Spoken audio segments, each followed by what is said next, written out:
Knowing about someone is not the same thing as knowing someone. Facts do not equal a relationship. Ask any social media celebrity. You can have millions of followers or friends online, but how many of them know the real you? Sometimes when people talk about God, he sounds like a social media celebrity. We might say we've read about God in the Bible and we believe he exists, but then we live as if God isn't real, and as if the things he asks us to do are not important. A collection of facts about God is not the same thing as a relationship with God. James 2:19 says, "You believe that God is one, you do well." Even the demons believe and shudder.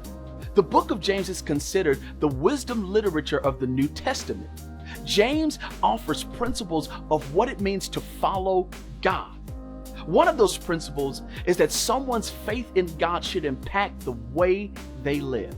If not, their faith may not be much different than the creatures of evil who believe God exists.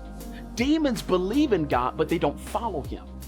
Satan and the demons know a lot about God, but they don't have a relationship with him.